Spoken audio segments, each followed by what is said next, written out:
A single drop of cognac trembled at the rim of a crystal glass seconds before it splashed onto snow-white linen and sent a tremor through Argento's hushed dining room. Victoria Kane, tech titan and Table 8's most feared guest, had just finished eviscerating a young server for mispronouncing saucisson, her voice sharp enough to carve marble. The next moment, Jack Harper, once a high school history teacher, now a waiter, stepped from the shadows of the pass. His apron was pressed, his jaw firm, and in his hand he held a half-empty wine bottle like a shield. "I won't serve your anger," he said low and steady. The words weren't loud, but they reverberated off the chandeliers and froze every conversation.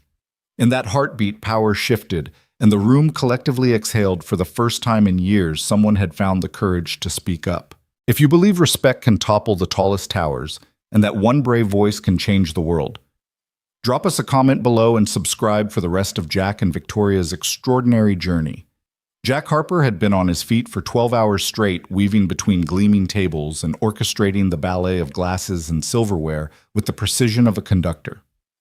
In Manhattan's most exclusive steakhouse, every detail mattered: the exact temperature of the steak, the flicker of the votive candles, the perfect polish on every fork.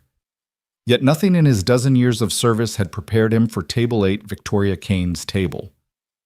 Moments ago, the young server had approached with the day's special, a house-made saucisson with heirloom mustard. The delicate sausage, cured for 30 days, was meant to be savored, its name whispered like a foreign prayer. But she had said it wrong, so season, and the rebuke was immediate. "If you can't speak with precision," Victoria had snapped, her voice resonant and cold, "why speak at all?" The laughter that followed was the collective echo of entitlement, and the boy had shriveled beneath it, retreating to the kitchen with tears glinting at the corners of his eyes. Jack felt his stomach drop. He recognized that look, the look of being voiceless in a world too loud to listen. He reached into his apron for a towel and covered his shaking hand, but he did not hesitate. Rising from the pass, he straightened his spine and walked forward through the corridor of tables. The conversation around him dimmed into a distant hum. Chefs paused mid-plating. Busboys held their trays in suspended animation. He stopped beside Table 8, where Victoria reclined back in her chair, arms folded, lips curved in a habitual sneer. The other patrons leaned away, eyes widening. The maitre d' hovered, uncertain whether to intervene. Jack, however, saw only one imperative: dignity. He cleared his throat, steady and calm. "Excuse me, Ms. Kane." His voice cut through the clatter like a scalpel. "I won't serve your anger." A hush fell so complete the only sound was the hum of the wine cooler in the corner. Victoria's eyes narrowed, the ice in her gaze finally cracking. "You... what?" she asked. Though it wasn't really a question, it was a challenge. Jack did not wilt. He set the wine bottle, Cabernet from Napa, decanted exactly 20 minutes ago, on the table. He offered her the label to confirm its origin. "I'm not refusing to serve you," he said evenly. "I'm refusing to serve your anger." A murmur rippled across the room. Forks clinked against plates. The pianist halted mid-etude. Seated guests turned breath, caught in collective suspense. This was no longer about French sausage or medium-rare ribeye.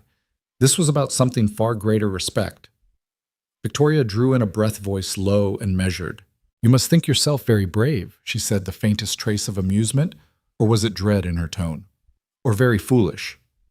Jack's expression softened. "Real bravery isn't measured by volume," he said. "It's measured by silence. By how long you let someone else's anger stand before you decide you deserve better." She stared at him, surveying every line of his face, as though gauging its worth. The guests watched too, leaning forward in their seats, as if they might miss the tipping point. Finally, Victoria straightened and removed her gloves, the black leather kind that were more accessory than necessity, and placed them on the table. "A toast?" Then she said, voice crystalline. She held up her wine glass. Murmurs rose in confusion. Jack lifted his glass in return. "To respect," he said, his baritone firm. He paused, letting the weight of those single words settle in every corner of the room. "And to kindness." She clinked her glass against his without looking away. For a frozen instant, the world held its breath, and then exhaled. The pianist's fingers resumed their melody, soft and tentative at first, then swelling into a hopeful theme. Jack poured her wine hand steady now and set the carafe down with care. As he stepped back, the maitre d' gave a discreet nod, the unspoken permission that Jack had just rewritten the house rules. Back in the kitchen, Jack passed through the swinging doors to a chorus of hushed whispers. Head chef Marco raised an eyebrow but offered a respectful nod. Sarah Bennett, the owner, crossed her arms and said nothing, her silence a sign of both relief and apprehension. Jack wiped his brow and squared his shoulders. In the dining room, forks had resumed their work, but the air felt different, lighter, charged with possibility. Somewhere a customer lifted her wine glass to a companion. To the waiter she whispered, "Who taught us all a lesson?" And somewhere else, a hidden phone buzzed with notifications. The clip of Jack's stand was already heading toward virality. But Jack didn't know that yet. For him, this was simply one man choosing to protect another's dignity. A small gesture in a grand palace of privilege, but as moments like this tend to do, it would echo far beyond Argento's marble walls. The heat in Argento's kitchen always hovered just below the boiling point, but on that night, it felt volcanic.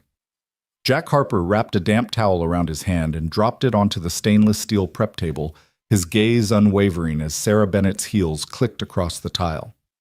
The dining room's crystalline calm had given way to an electric buzz, and now behind the swinging pass doors, the owner confronted her star waiter with fury burning in her sharp blue eyes. "Jack, do you have any idea who that woman is?" Sarah's voice was low but fierce, each word punctuated by a practiced restraint honed from years of balancing investors' stakes and Michelin-starred expectations. Jack swallowed, his throat suddenly dry. In the blast of heat lamps and sizzling reduction sauces, he felt the weight of Sarah's question, not just about Victoria Kane's orbit of wealth and influence, but about the fate of Argento itself. The whispers in the dining room had already begun. "She's worth more than this entire kitchen. Word is, she could shut us down with a single phone call." Sarah had every reason to worry. He took a steadying breath and met her gaze, chin tilted just enough to convey neither defiance nor submission, but absolute certainty. "I know who I'm raising my daughter to be," he said. The words fell like a drop of cold water in the stove's steam, snapping Sarah and the rest of the kitchen brigade to attention. Sarah froze mid-stride, the spatula in her hand hovering over a pan of caramelizing onions. For a heartbeat, the only sound was garlic hitting butter. Then Jack's daughter's voice echoed in his memory. "Daddy, thank you for teaching me to stand up for people who deserve kindness." He didn't flinch now, and he wouldn't flinch later. "What exactly does that mean?" Sarah asked, her tone slightly less incendiary, curiosity warring with anxiety. Jack exhaled slowly. "It means I won't let my little girl grow up believing that money and the power that comes with it gives people the right to humiliate others. She deserves better role models than that." He gestured back through the pass doors.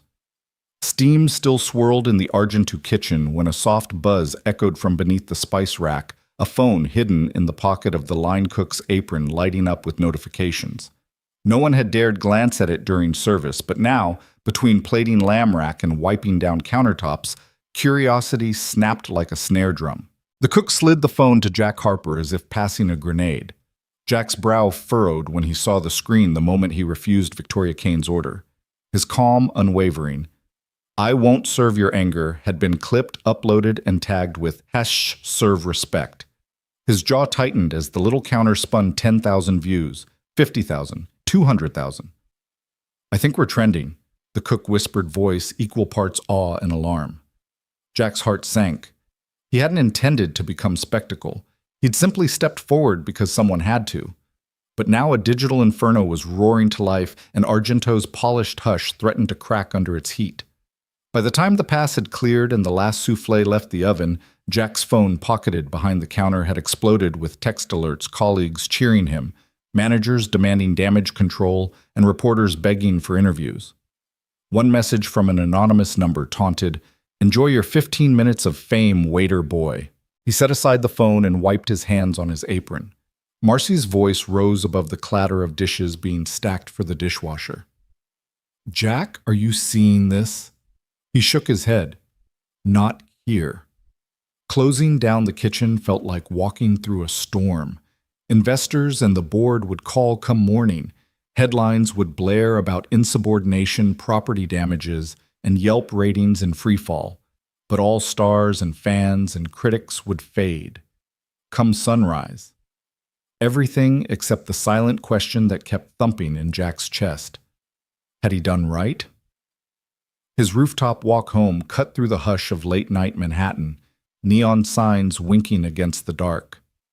In his backpack, the solar system diorama he and Mia had spent hours assembling glowing planets painted on styrofoam balls, papier-mâché rings, cotton ball moons jostled gently, waiting for their 8-year-old astronomer to wake tomorrow.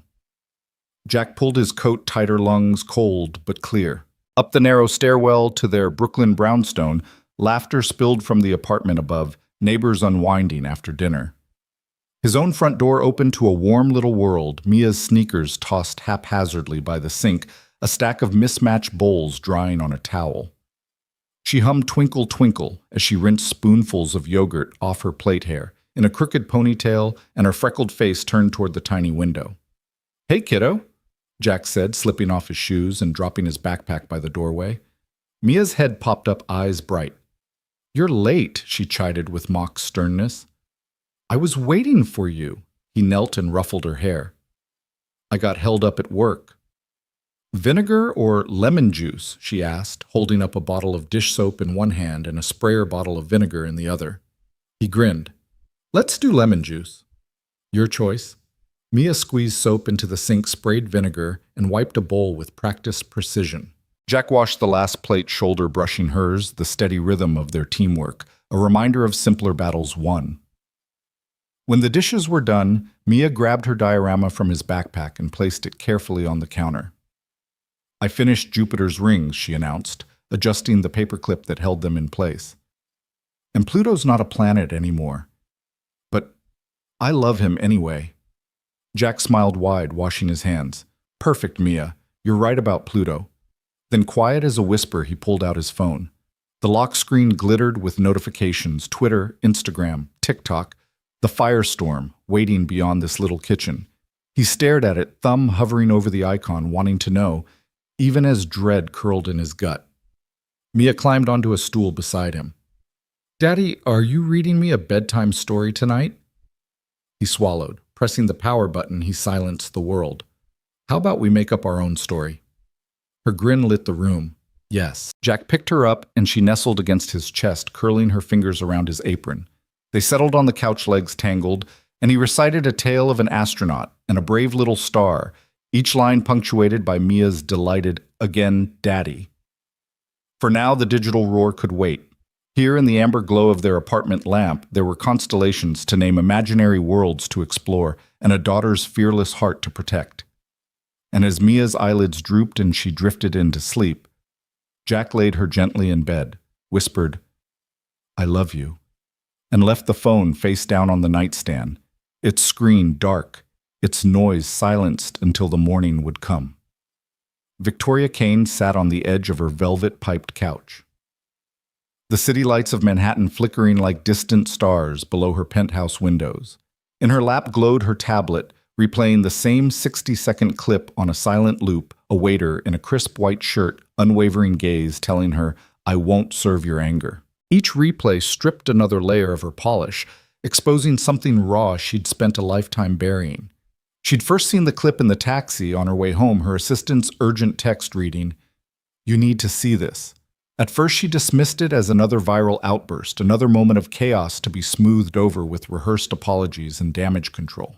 But now that it was in her hands, the moment felt too precise, too personal. Her breath caught at the waiter's calm insistence, his quiet conviction echoing in the cavernous penthouse. Before she could close the video, the door opened and her chief of staff, Martin Leach, swept in face-taut. Behind him trailed Isabella Chen, her publicist, and Jonas Reyes, head of investor relations. None of them dared sit. They stood like anxious statues around the coffee table. Victoria Martin began, voice low. "Why won't you apologize?" His question hung in the air uncomfortably. He unfurled a slim folder and tapped to a page filled with graphs, showing a steep drop in share price. "The roadshow's in 3 days. The IPO roadshow. Investors are spooked." Mentions of #serve respect are trending in pre-market chatter. Victoria closed her eyes. She'd seen the numbers herself, but she bristled at Martin's tone as if he believed her only job was to placate markets. "I won't apologize for a truth I can't refute," she said, keeping her voice even. "I won't frame my anger as unprofessional when it exposed a culture of entitlement that punches down hard." Isabella stepped forward, her stilettos clicking against the marble floor. She rested her designer-clad hip against the couch arm. "You built a reputation on precision, Victoria. You can't simply deflect. We need a statement, an apology that frames this as stress under pressure shows your human side. Maybe reference your upbringing, your charitable work." Charitable work. Victoria's own nonprofit was barely more than a tax write-off. She leaned forward, the city lights tracing the line of her jaw. "My parents didn't send me to boarding school to learn how to craft apologies for being called out. They taught me to build something worth defending." Jonas cleared his throat, stepping into the fragile space between them. "With respect, if your board loses confidence, we may have to discuss alternative leadership. The terms of the backing are clear. You need to manage public perception. Otherwise, the IPO valuation could drop 10% by the morning." Victoria's chest tightened. Jonas meant well, but his words felt like a noose tightening around her identity. She stood pacing a deliberate path across the plush rug. "Are we doing this because you believe in our mission, or because you're terrified of a few tweets I didn't come this far to collapse under social media pressure?" Martin exhaled so loudly that Isabella flinched. "The mission only matters if we survive long enough to fund it. Do you want investors to see a CEO who stands by her principles, or one who's sacrificed the company on the altar of pride?" His gaze went hard. "I'm not asking for a betrayal of your values. I'm asking you to protect everything you've built." Victoria halted by the panoramic window, looking down at the grid of streets. In that moment, she felt the weight of everyone who'd trusted her: her employees, her board, her investors, and the stranger in a restaurant who had reminded her she was human. She touched the glass. "I don't want to manipulate them," she said quietly. "I want to earn their trust back." Isabella clicked her tongue, flipping to her phone. "Trust is earned through action, not silence. We draft a public letter, admit excessive stress, promise a review of workplace conduct, commit personal reflections on leadership, humanize you beyond the boardroom." Victoria shook her head. "No spin, no consultants, no media script. I'll speak for myself once at a press conference. I'll answer questions, hard ones. Everyone else can read what they want, but I'm done outsourcing my voice." A hush fell. Martin studied her face, searching for a compromise. "That's bold, risky, but maybe it's exactly what the world needs right now." Jonas's phone buzzed another alert this time, a wave of sympathetic posts flooding in from unexpected corners.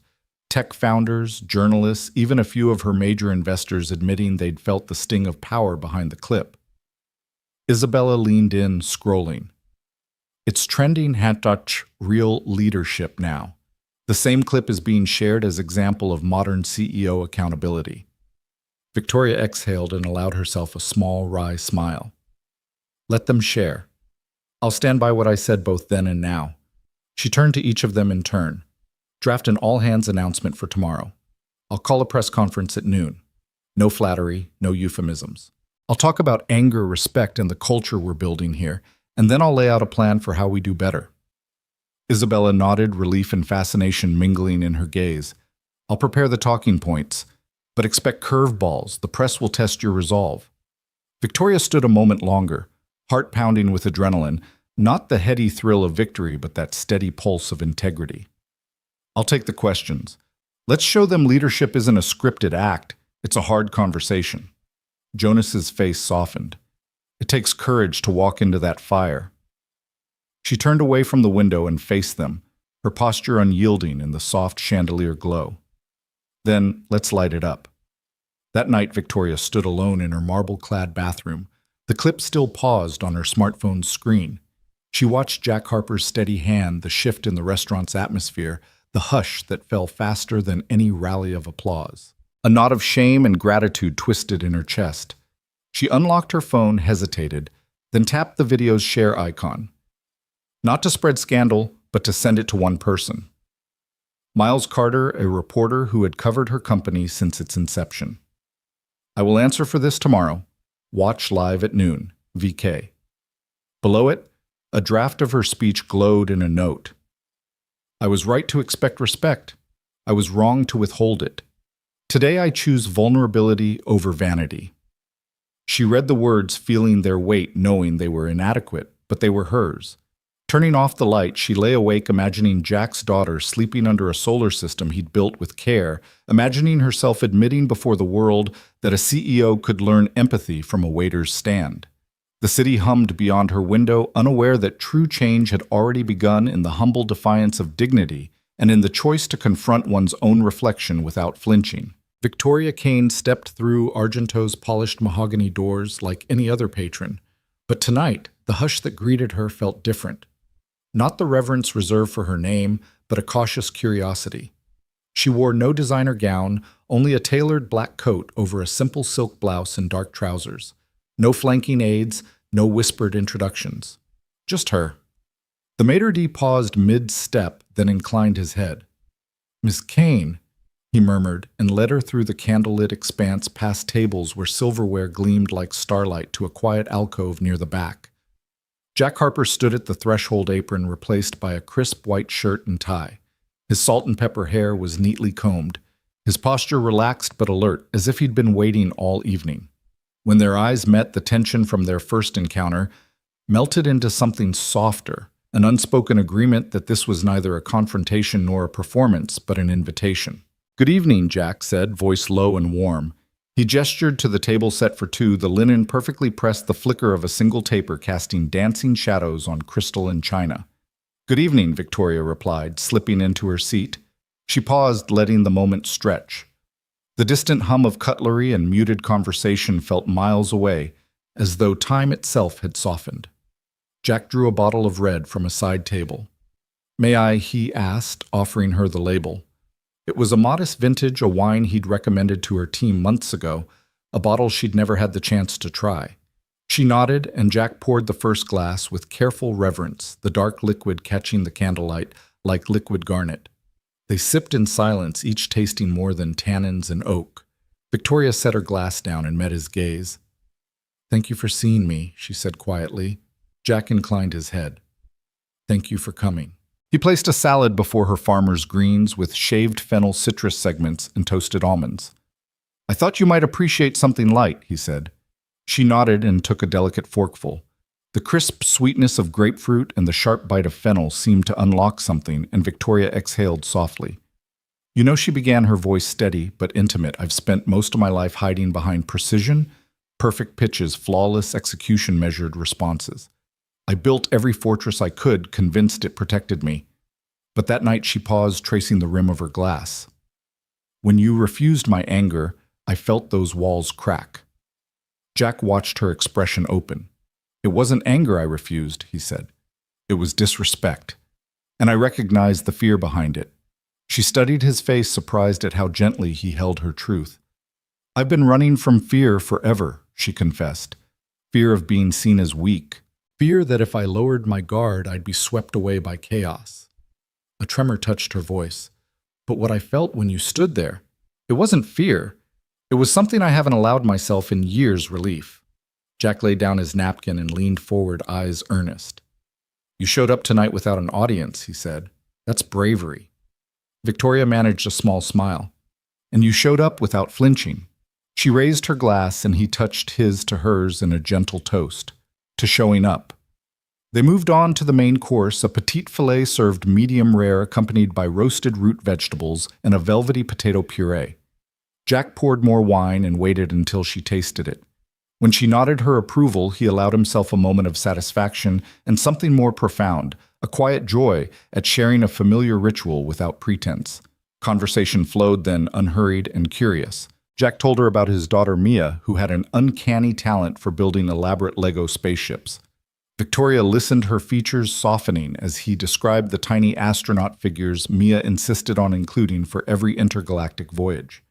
"She says that if there are no stars, astronauts get lost," Jack explained. "I told her it's your job to build the stars for them."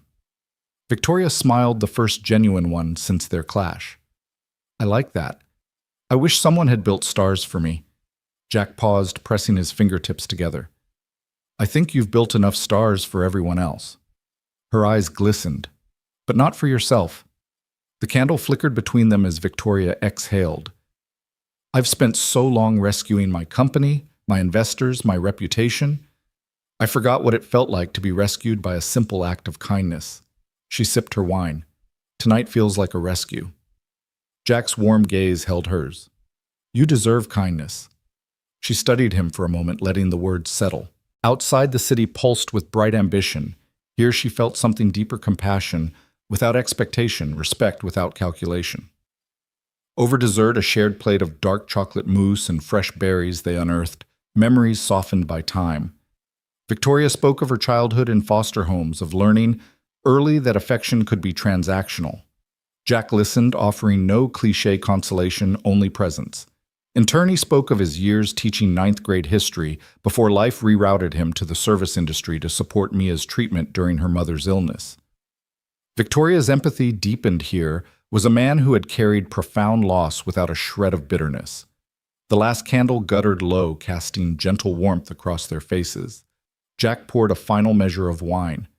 I've never met anyone who could be so powerful and still so tender, he said. Victoria's smile was fragile, a wisp of vulnerability. I've never known tenderness from someone in power, she replied.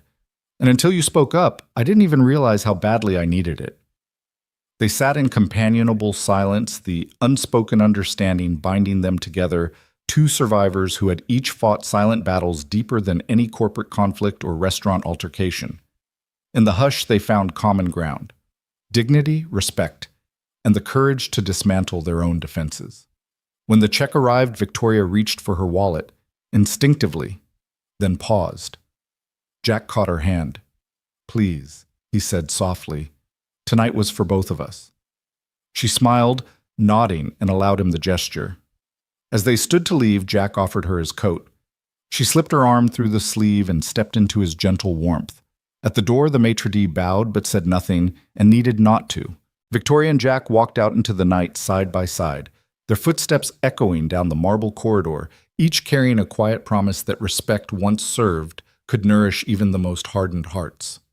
The sun lingered low in the sky, painting Central Park's winding paths in molten gold, as Victoria Kane slipped away from the city's ceaseless hum. She'd promised herself a walk, just 10 minutes of quiet, but here, surrounded by rustling leaves and distant laughter, she felt the weight of her penthouse, her boardroom, and her mistakes begin to lift. Up ahead, a cluster of children darted between swings and slides, their shouts of joy echoing like music. One little girl in a pink jacket raced toward the jungle gym too fast, her foot catching on a protruding root. She pitched forward, and Victoria's breath caught. Without thinking, she hurdled a bench and reached the child's side in an instant. Victoria knelt, steadying the girl's trembling frame. Hey there, she said gently, brushing a strand of hair from the girl's forehead. You okay? That was quite a tumble. The child's face wrenched in tears, bottom lip quivering. For a moment, Victoria allowed herself to be simply the woman with soft hands and kind eyes, a role she hadn't played in years.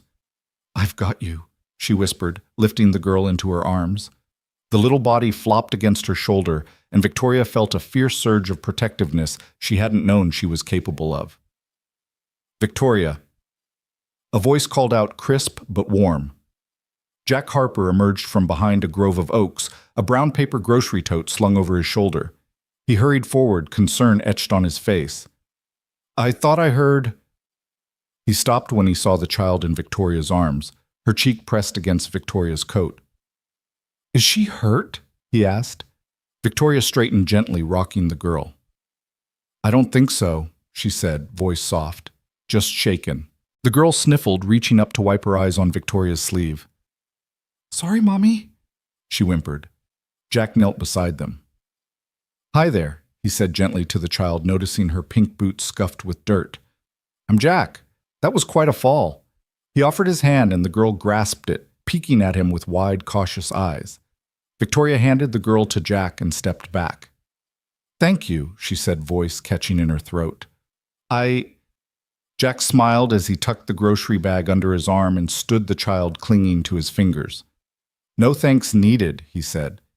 You did the right thing. He turned to the girl. Let's Let's sit on that bench and see if you'd like a bandage or maybe a little apple. The child nodded, and Jack led her gently toward a nearby bench. As Jack settled her on the bench and began rummaging in his tote for a small first aid kit, Victoria watched a warmth blooming in her chest. Without her designer suit, without her boardroom veneer, she felt oddly out of place and profoundly connected. Jack looked up and caught her eye. "Want to join us?" he called over, offering her an apple from his tote.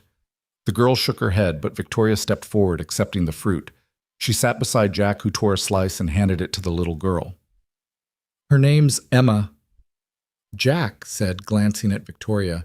"She's 8 just like Mia." His voice softened with that mention, and Victoria realized the depths beneath his calm compassion. "My daughter's Mia too," Victoria found herself saying, surprising them both. 8 years old. Jack's eyes widened in recognition. "Of course you told me about her." He offered her a half apple. She nodded gratefully, taking a careful bite. For a few moments, they simply shared the bench, Jack with Emma, perched on his knee, Victoria beside him, peeling her apple slice. The late afternoon light settled around them, turning every stray leaf gold. Finally, Emma hiccuped. Jack wrapped a bandage around her scraped knee. Victoria watched as Jack worked, admiring the gentle precision of his movements. When he was done, he pressed a tiny kiss to Emma's forehead. "All set," he said. Emma's tears had dried, replaced by a small, triumphant smile. Victoria leaned forward, extending her hand. Emma took it, inspecting the fine lines of Victoria's palm as if it were a new map. "Thank you," the girl said softly. Victoria smiled. "You're welcome, Emma. Be careful next time." "Okay." Emma hopped off Jack's knee and stood brushing the bandage. "Okay." She ran to catch up with 2 girls who had been watching from the swings, their faces alight with admiration. As Emma disappeared, Jack let out a breath. "She's brave," he said, packing the first aid kit away. Victoria nodded. "She reminded me how it feels to be taken care of." She looked at Jack, eyes earnest. "I've been so focused on controlling everything, I forgot what it is to let someone else step in." Jack studied her. "We all need help sometimes." He hefted his grocery tote. "Speaking of which, I better get home. Mia's making a solar system for school. Venus is supposed to be purple, you know." Victoria laughed. "Purple Venus?" "Of course." He offered her the grocery bag. "Want to walk back together? I've got extra snacks in here if Emma's friends got hungry." She hesitated, then accepted. Together they rose from the bench lungs, filling with the sweet, crisp air of early evening. Victoria tucked a loose strand of hair behind her ear and fell into step beside him on the winding path. Jack swung his tote casually at his side. "I never took my daughter to this park," he confessed. "We always stuck closer to home." Victoria glanced at him, curious. "Your wife? Did she like parks?" Jack's expression grew distant for a moment. "She loved them. She used to push Mia on the swings until she was dizzy. Then they'd lie in the grass and point out shapes in the clouds." Victoria's voice softened. "I'm sorry." Jack shook his head. "I'm here now. That's what matters." They walked in companionable silence, the crunch of gravel underfoot and the distant call of a street musician blending into a gentle soundtrack. As they reached the park's edge, Victoria paused. "Thank you," she said, voice low. Jack turned. "For what?" "For reminding me how to care." He cocked an eyebrow. "I thought we were the reminder." He nodded toward the path ahead. "Come on. Purple Venus awaits." Victoria chuckled, feeling lighter than she had in months. They walked on, Victoria's hand brushing against Jack's sleeve, 2 people who'd found an unexpected kinship in the quiet spaces between obligations and titles. In that simple stroll through a playground beneath the canopy of a city that never sleeps, Victoria Kane glimpsed a new way forward, not as a CEO cloaked in power, but as a woman capable of tenderness and trust. And beside her, Jack Harper carried more than a grocery tote. He carried the fragile promise of kindness they would both learn to keep. The smell of charred dough and melting cheese greeted Victoria Kane the moment she stepped through Jack Harper's front door. The little living room was wrapped in the glow of a cartoon marathon.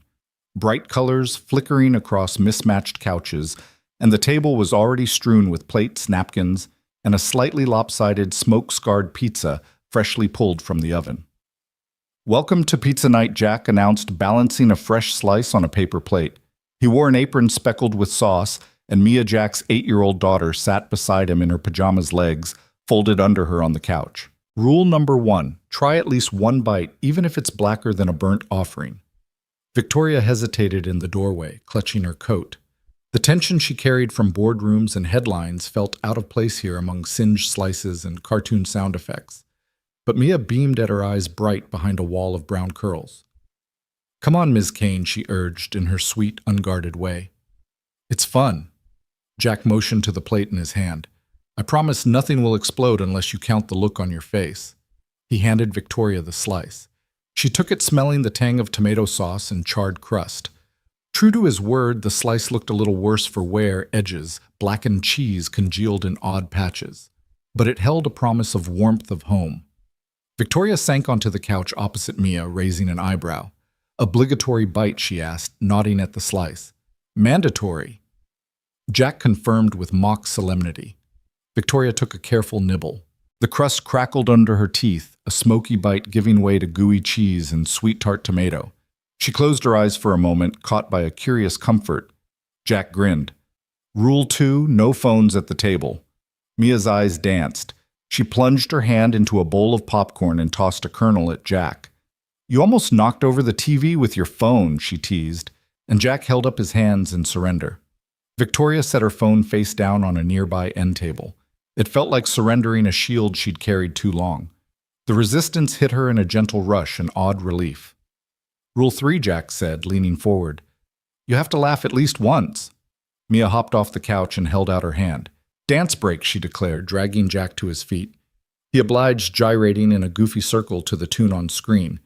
Mia clapped, then looked at Victoria expectantly. The corners of Victoria's mouth trembled, and she tried to resist, but Mia's enthusiasm was contagious. With a half shrug, Victoria rose and joined the improvised dance, 2 quick steps a spin. It was clumsy and sweet, and for a split second she glimpsed herself as someone unburdened by titles or expectations. A genuine laugh burst from her lips, bright and real. "Success!" Jack announced, dropping back onto the couch. Mia flopped onto his lap, breathless. Victoria settled back, cheeks warm. They spent the next hour like that, sharing stories between slices. Mia talked about her school play, how she'd forgotten her lines and made up a song instead. Jack teased her about the song's questionable tune, and Victoria found herself laughing again, the sound unfamiliar but thrilling. At one point, Jack reached for the remote and switched to a cooking show. "Check this out," he said. "Even pros burn things sometimes." Victoria watched the chef's deliberate, confident hands ruin a perfect dish and then salvage it with laughter. She realized she'd spent decades striving for perfection, forgetting that mistakes could become moments of connection. Mia yawned, her eyelids heavy. Jack scooped her into his arms and carried her to the nearby armchair where she'd fallen asleep mid-laugh, the pizza sauce still smudged on her cheek. Jack's careful movements were tender. He didn't rush the moment. Victoria stood to help, brushing a stray curl from Mia's face. "She's exhausted," she murmured. Jack nodded. "Pizza night takes its toll."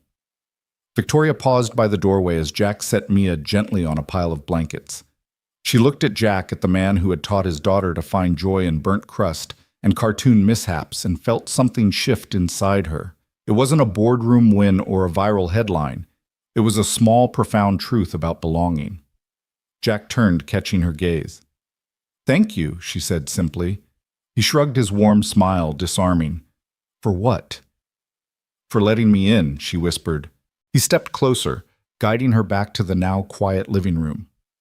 "You're always welcome at pizza night," he said. Victoria sank onto the couch again, eyeing the half-eaten slices. She picked one up and held it out to Jack. "Your turn," she said. He accepted it, and together they took a bite, 2 mismatched, imperfect people sharing a simple moment of connection. No subheadings, no bullet points, just 2 people learning that real strength lies in laughter, in burned edges, and in the courage to belong. And as the credits rolled on the cartoon, Victoria realized she'd never felt more at home. The conference room was colder than the ice bar at Argento, all glass and steel, and the soft hum of conditioned air. Victoria Kane's heels clicked against the polished floor as she took her seat at the head of the table. 10 faces greeted her, board members, advisors, and half a dozen worried-looking investors whose furrowed brows spoke louder than any protest. The afternoon light slanted through floor-to-ceiling windows, painting streaks of gold across the uptown skyline. But inside, the mood was anything but bright. Margot Levine, her newest board member and former CFO of a major hedge fund, cleared her throat. Victoria, your viral incident has tanked our sentiment scores. We've had 2 major clients pause contracts and multiple analysts downgrade our outlook. You need to go public with a sincere apology crafted by PR delivered on camera. It's the only way to steady the ship. Victoria listened, pen untouched in her hand, as the room's tension coalesced around her like a storm cloud. Nick Haynes. Her VP of Operations exchanged anxious glances with the legal counsel. One by one, they tapped keyboards, shuffled papers, adjusted ties, agitated rituals of the corporate world. When Margot paused, Victoria's lips curved into a calm, deliberate smile that registered on no sentiment chart. "Thank you for outlining the scenario, Margot," she said, voice pitched low enough to command the room's full attention. "But I'm not here for damage control." A ripple of surprised murmurs rose. The lead investor, a man named Carter Sinclair, leaned forward. "With respect, Victoria, that's exactly what we need. A course correction, a statement acknowledging poor judgment, and moving on." Victoria allowed her gaze to pass over each person at the table as though cataloging their doubt. Then she folded her hands on the sleek surface. "I understand the impulse," she began to package this into an apology tour, "but I refuse to lead with words that ring hollow. My rant in that steakhouse wasn't born from bravado. It was a breakdown of empathy in me that I can't pretend didn't happen." A frown flickered across Carter Sinclair's face. "So you won't apologize?" "I'll apologize," Victoria said, her tone sharpening, "but not in the way you prescribe. I won't stand in front of a camera reading a script designed to mollify headlines. Instead, I intend to rebuild trust, one human at a time." The room fell silent. A flush of outrage surfaced on Nick's cheeks. "Victoria, with all due respect," he said, voice tight, "that approach will take years. Our stock can't wait for a grassroots redemption." Victoria's eyes flashed. "It doesn't have to be slow or sentimental. It simply has to be authentic.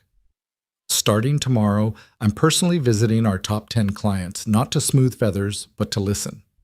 Then I'll be in our tech labs partnering with engineers to mentor the next generation. I'll spend 1 day a week in cities where our users live, attending community meetups we'll sponsor. I want to meet people where they actually are." Margot let out a short laugh. A tour of handshakes and listening sessions. "That sounds unstructured." Victoria leaned forward, meeting Margot's gaze squarely. "Unstructured isn't the same as ineffectual. People know a scripted statement when they hear it. What they don't know is the sincerity of showing up, of choosing to be present rather than protected by PR walls. Can we really claim leadership if we hide behind corporate spokespeople?" An uneasy shuffle greeted her words. "This is a tech company, not a nonprofit," Carter Sinclair intoned. "Perception drives valuation. You must appreciate the stakes." Victoria nodded. "I do. The stakes are high enough that I'm willing to risk perception for a chance at something more durable than a temporary sentiment bump. I built this company on solving real problems for real people. I won't abandon that mission for the fleeting comfort of a scripted apology." Nick cleared his throat. "Your bravery is admirable, but it might cost us the IPO." His voice softened on the last word, as though saying IPO aloud felt like uttering a fragile secret. Victoria gave him a steady look. "Our IPO won't mean much if the foundation we stand on is the illusion of leadership rather than its practice. We can emerge from this setback stronger because we didn't just say sorry, we chose to act differently." Behind her, the wall-mounted screen flickered with stock charts, social media feeds still buzzing, #serve respect. A few board members met her gaze, their skepticism abating into grudging curiosity. Margot exhaled, folding her arms. "And if the stock drops another 5 points," Victoria's lips curved into a quiet smile, "then we'll double down on our presence. I'd rather face a temporary dip in valuation than perpetuate a hollow narrative while our people lose faith. Leadership isn't measured only by share price, it's measured by the trust of those we serve. I intend to earn that back, one conversation, one community, one user at a time." Silence stretched. Finally, Carter Sinclair leaned back, assessing her with the cool calculation of a chess master. "Very well," he said, voice low. You have 2 days before the board meets again. Show us the first steps of this human-first strategy. Victoria inclined her head. Thank you. You'll see results before our next meeting. As the boardroom emptied, Victoria lingered, gazing out at the sun-drenched skyline. Nick fell into step beside her. I still think this is risky, he admitted. She turned. All the best things are, but I believe it's the only way to lead with integrity. Nick nodded, the faintest trace of respect softening his features. I'll pencil in your client visits. Victoria let out a breath she hadn't realized she'd held. Thank you. The next morning, she boarded a train to meet a small startup that had paused its investment in her company. Later that week, she visited a coding workshop for underprivileged teens, volunteering alongside Jack Harper himself. Each handshake, each genuine conversation became a building block, an emerging blueprint for leadership in a world hungry for authenticity. No scripted statements, no hollow promises, just a CEO willing to be human first, proving that true trust is rebuilt not in boardrooms but in countless small moments of empathy and presence. The grand ballroom of the Midtown Children's Literacy Gala shimmered under a canopy of crystal chandeliers. Long banquet tables curved around a raised stage, and the polished oak floor reflected the soft glow of candlelight flickering in silver votives.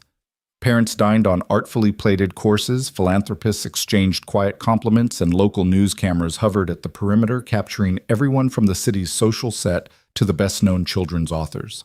At the center of it all stood Victoria Kane, poised behind a gleaming mahogany podium, ebony-clad and confident, as the room fell into hushed expectancy. She cleared her throat, eyes sweeping the crowd. Thank you all for being here, she began, her voice warm and steady. Tonight we raise funds to give every child the chance to learn to read and to fall in love with words the way they deserve. Polite applause fluttered around the room. To cap this evening, I'd like to offer something unique. A subtle smile touched her lips. A private dinner with me wherever you choose, whenever you choose, no agenda, no formalities, just conversation.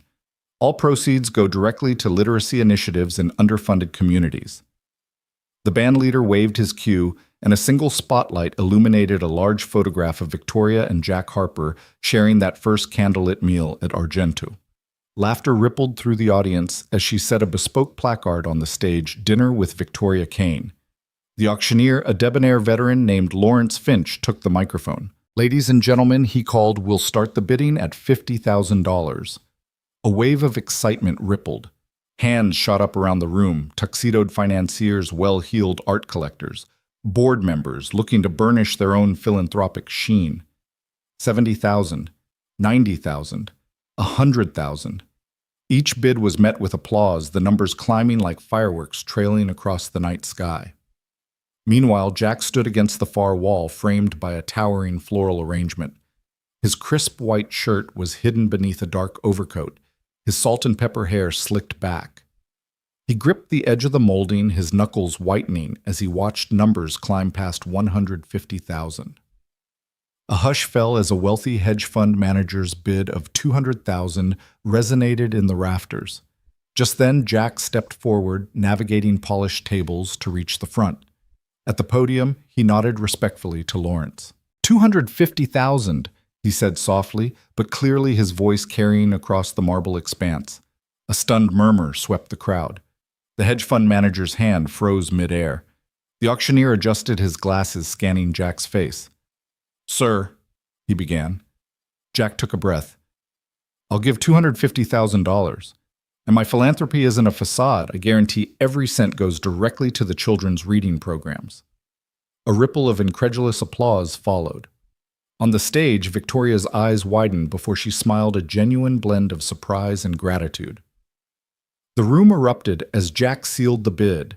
Cameras flashed, capturing the improbable moment, a waiter in plain clothes outbidding the city's wealthiest.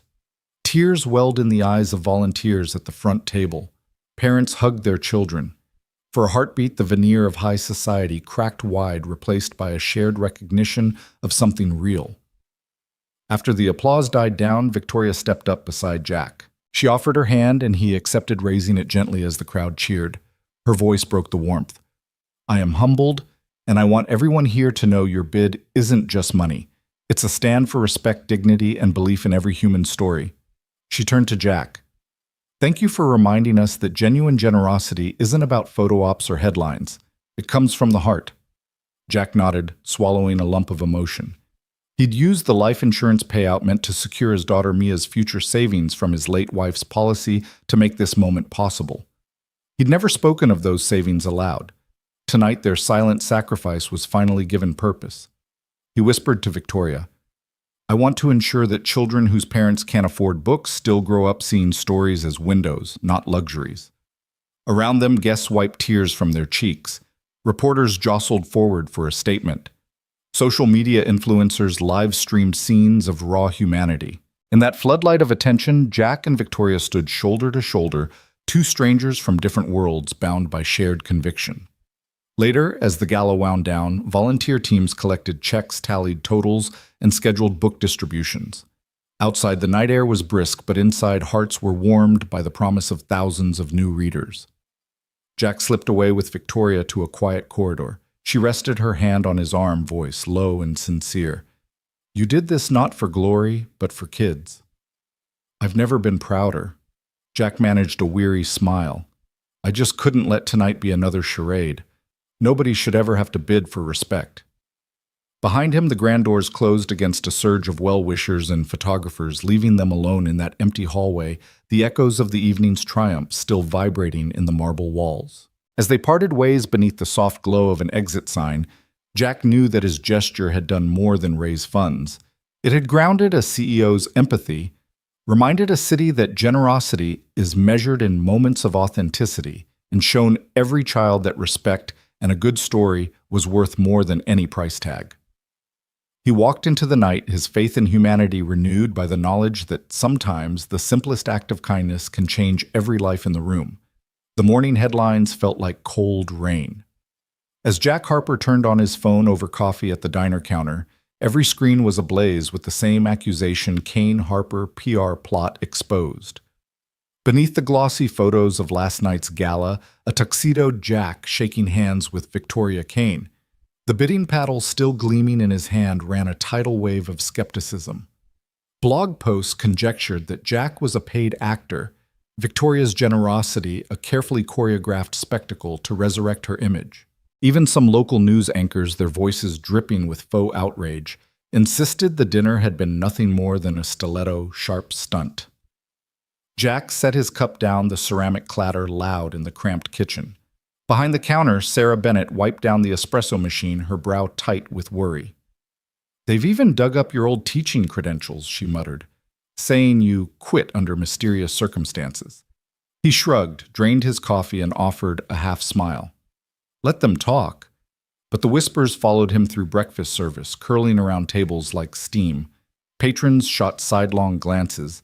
Some smiled encouragingly, but others watched him as if expecting him to break character at any moment.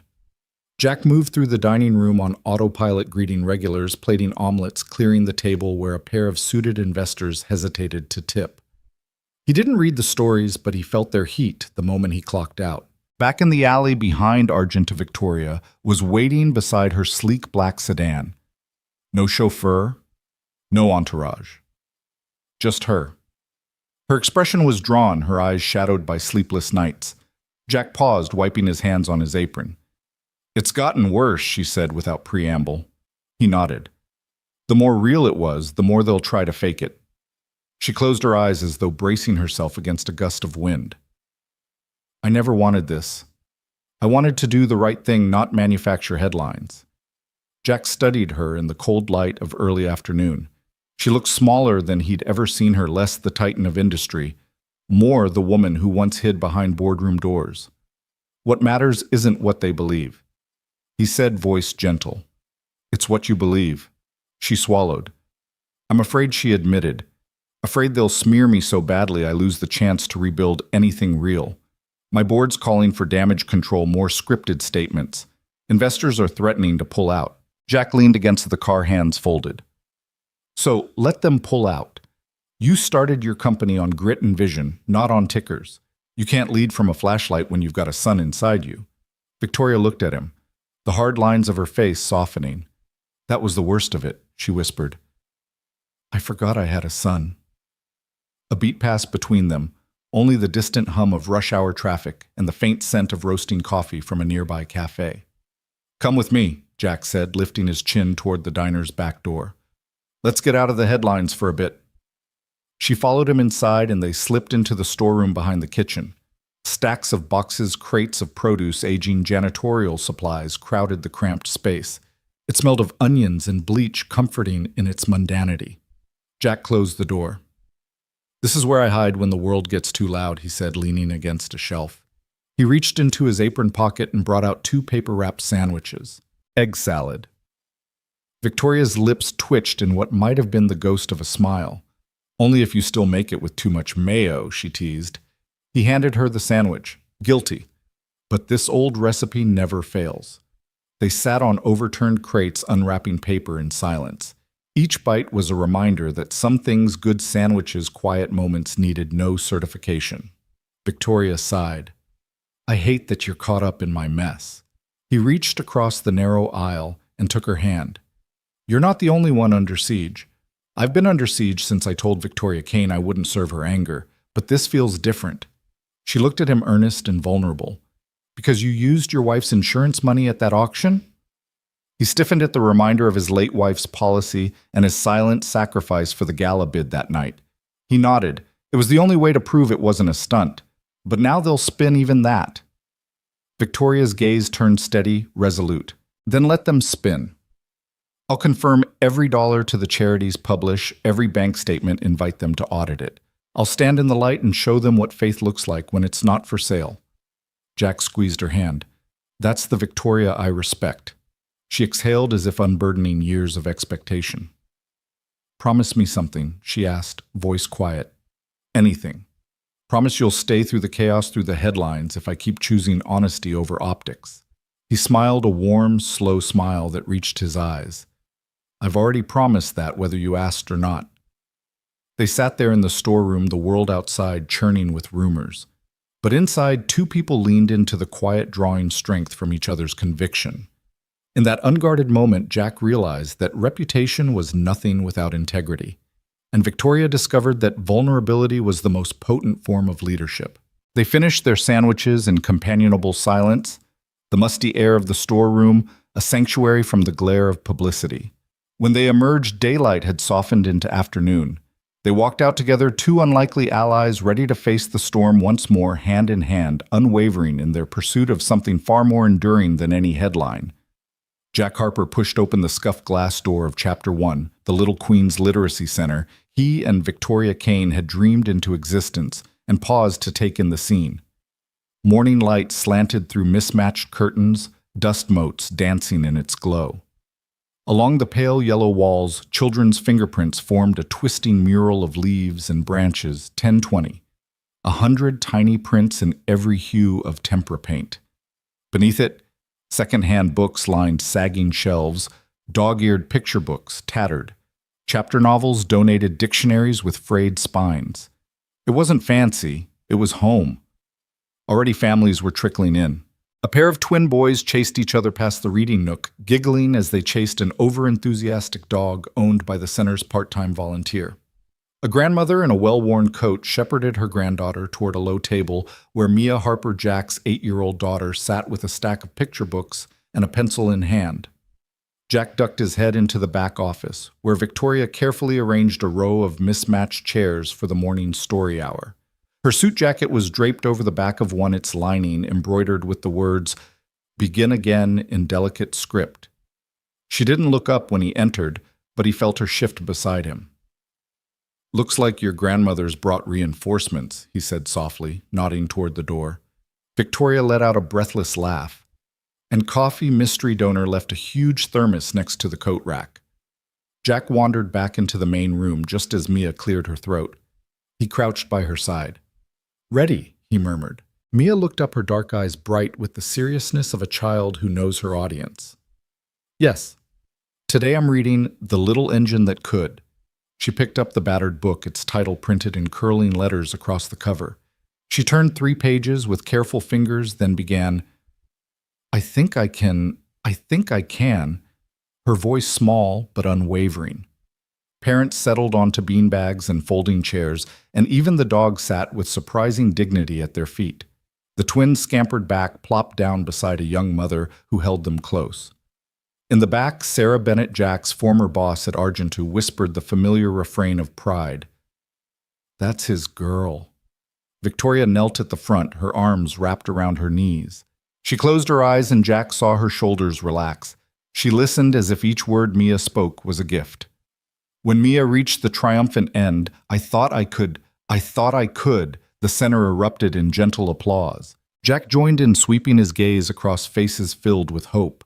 After story hour, Mia bounded over to her father and planted a kiss on his cheek. "Did I do okay?" she asked. "You were perfect," Jack whispered, tousling her hair. Mia beamed. Victoria stepped forward, a warm smile lighting her face. "Jack, the twins want you to read next." He exchanged a glance with Mia, permission granted, and took the stage. He opened one of the donated chapter books, a well-worn mystery novel, with illustrations of magnifying glasses and dusty footprints. He read a few paragraphs about a clever young detective, his voice low and animated. The children leaned in, enraptured. As the morning wore on, the center filled with the soft hum of community. A father coached his son through sounding out CAT. A grandmother sketched pictures in a coloring corner. A new immigrant mother practiced English phrases with another volunteer. Somewhere behind the shelves, a handful of soccer coaches had repurposed the storage closet into a makeshift meeting room, planning weekend tutoring sessions. Jack traded places with Victoria for a moment.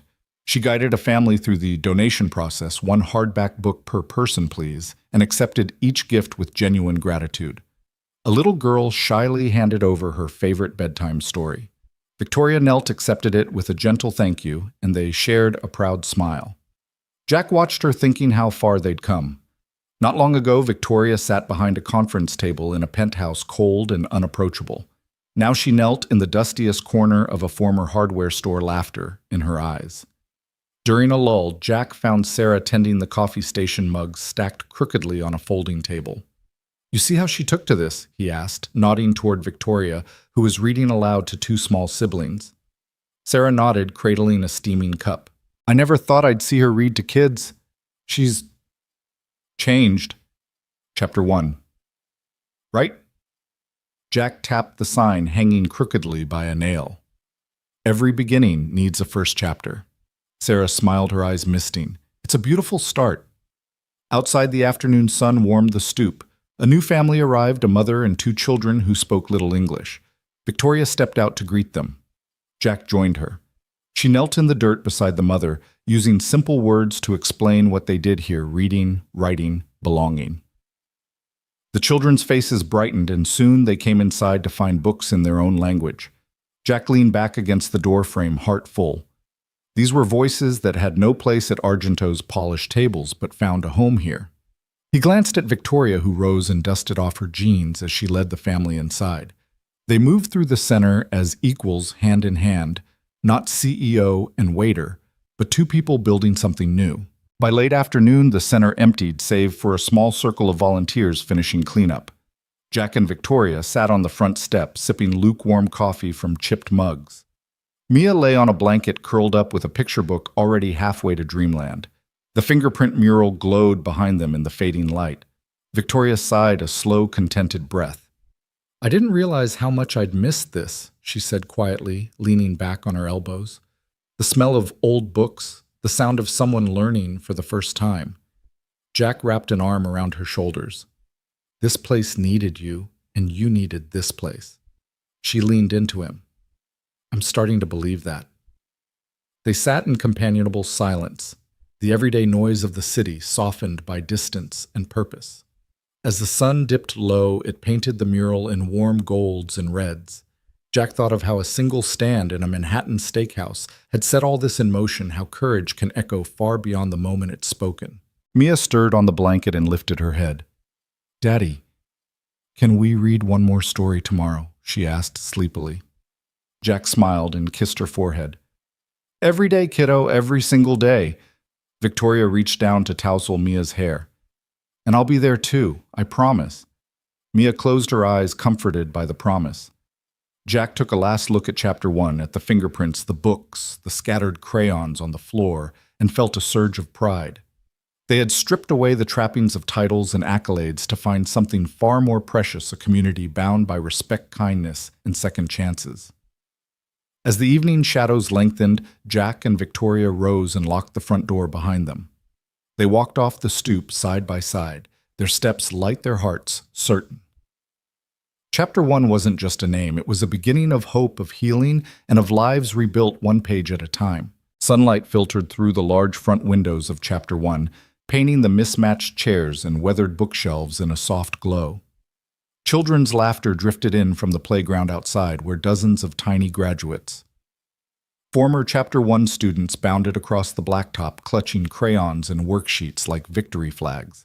Inside, volunteers bustled, setting up folding tables draped in white cloth upon which lay trays of simple refreshments, lemonade in mason jars, homemade cookies, and fruit skewers. Jack Harper stood at the center of the room, heart pounding with anticipation. A year had passed since he and Victoria Kane opened these doors, and today wasn't a birthday party, it was their ceremony of truth. Every inch of the room bore witness to the year's journey, the fingerprint mural stretching across one wall, each print a promise. The low bookshelf groaning under donated tomes, the well-worn Chapter 1 sign still hanging crookedly above the entry. 10 minutes, Jack murmured, checking his watch. He smoothed the folds of his button-up shirt and glanced over his shoulder. Victoria stood near the tapestry frame, dark hair pinned back, wearing her simple silver phoenix pin, the symbol he had given her just weeks after the center's opening. Her eyes met his bright with 1,000 unspoken memories. He caught Victoria's hand as the final families trickled in, single parents in work uniforms. Grandmothers with shopping bags slung over their shoulders. Children in hand-me-down jackets paused at the doorway. They all found seats facing the blank tapestry canvas that would soon be their collective testament. Marcy, their steadfast volunteer and former manager, tapped Jack lightly on the shoulder. "Everyone's here," she whispered. Jack nodded, taking a deep breath. He stepped forward, shaped his resolve into steady calm, and raised one hand to call the room to order. The murmurs settled, and the scattered clatter of chairs ceased like ripples fading from a pond. "Welcome, everyone." Jack began, voice warm yet unwavering. "A year ago, our walls were bare, our shelves empty. Most of us didn't even know where to start. But we made a promise to show up. Every day, through mess and mistake, through triumph and tumble, we showed up." Soft applause greeted him. He let it die down, letting the weight of the word "show up" settle in the hush. Then he turned toward Victoria, extending a small black velvet box. "Victoria Kane," he said, his voice firm with gratitude and awe, "you believed in this center before it had a single child's smile inside it. You risked everything, your title, your comfort, to build something real." He opened the box to reveal a delicate pin in the shape of a rising phoenix, its wings curved in mid-flame. "For you, a symbol of rebirth through courage." Victoria's breath caught. She reached out with trembling fingers to accept the pin, the metal cool against her skin. As Jack fastened it to her lapel, the room seemed to exhale in unison. Victoria's eyes shone with tears. "Thank you, Jack," she said, voice thick. She stepped forward and with careful hands slipped another gift onto him, a hand-stitched belt in deep midnight blue, its leather center embossed with the words, "Honor through healing." It was a belt unlike any martial arts ribbon, no rank, no hierarchy, just a circlet of respect and compassion. Jack slid it around his waist, pulling the laces snug. The room broke into heartfelt applause, not for a successful fundraiser or polished speech, but for two people who had chosen authenticity over acclaim. Victoria cleared her throat and Jack fell silent. She motioned toward the tapestry. Marcy pulled back the cloth to reveal a canvas already dotted with dozens of colored handprints, tiny fingers and adult palms pressed into paint, each marked with names and promises. "I will listen. I will forgive. I will not walk away." Adjacent were vows scrawled in bright marker. "I show up even if I'm scared. I choose kindness over fear. I will read to you." Victoria's voice, steady now, carried across the room. "This tapestry is our living record. It isn't about perfection, but presence. Every print here represents a moment someone chose community over comfort, And that right there, that is our greatest achievement. A hush fell as families traced their hands over the prints. A grandmother bent down to show her grandson where he'd added his green handprint months ago. Across the room, a teenager in a volunteer shirt traced his own silhouette, a shadow no longer anonymous. Jack spotted Mia shyly pressing her small palm next to her father's, her eyes shining with quiet pride. Tears glistened in more than a few eyes. No politicians had spoken here, no corporate logos glared from the walls. This was raw humanity, a celebration of simple promises kept. Jack stepped forward again. Thank you all for trusting this space with your stories, for believing that respect can rebuild worlds. He scanned the faces that had once felt lost and now brimmed with possibility. Our work isn't done. Every day is a new beginning, but today we honor how far we've come and the courage it took to begin again. As the final echoes of his words faded, the children in the back rushed forward, reaching out to press fresh handprints beside the older ones. Volunteers passed out paint laughter, skipping across the floor. Parents helped toddlers dip fingers, wiping them carefully and guiding them to the canvas. Each new print added to the tapestry's vibrant story. Victoria and Jack stood side by side, watching. No need for grand speeches, this was celebration enough. They held hands, hearts beating in unison, because they knew that every handprint, every promise was proof respect and compassion could spark transformation far beyond a single room. When the sun dipped low, streaking the mural with golden light, the ceremony of truth drew to a close. No certificates were issued, no titles were reclaimed. But as families drifted into the joyful chaos of paint-smeared palms and heartfelt embraces. Chapter 1 lived up to its name. The first chapter of a story written by courage, kindness, and the unwavering decision to show up day after day, inked in color, bound by the simple power of a hand extended.